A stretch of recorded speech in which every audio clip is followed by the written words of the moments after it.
কথা হলো ভাই, ছেলে আমার ঘরে পছন্দ হয়েছে, পেশালা চালো পুরা কমপ্লিট। এখন ধরুন যে লেনদেনটা একটু মিলন লাগছাল না। ও তা তো মিলা লাগবে, যৌতুক তো চাউই না বস্তু না।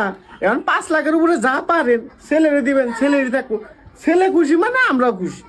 কথা আনে ঠিক হয়েছিল, যৌতুক তা হলে চাই না বস্তু না, কিন্তু 5 লাখটা একটু বড় রকম হয়ে গেল না। না এনে বড় কোন হইলো, এক পা মাটি বেঁচে দিলে হয়ে যাবো গা।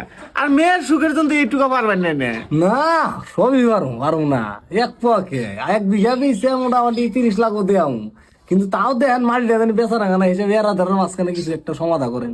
হ ঠিকই কইছেন, জোর জবস্তি করতে যৌতুক না দেনা। আর সম্পর্কের মধ্যে টাকা এটা খুব বড় কথা না। একটা কাম করেন আপনি 2000 টাকা একটা কম করে দেন, আশা করি এর মধ্যে আপনি কথা কবেন না।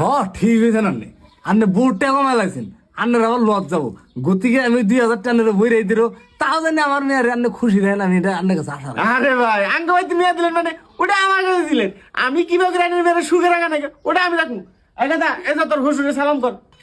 আরে থাকে মামা, পয়সা থাকো পয়সা থাকো পয়সা থাকো থাকে থাকে। আরে মামা এটা কোনো কথা না, এটা বেসিক্যালি কথা, এটা নিউ থাও। তাহলে তুই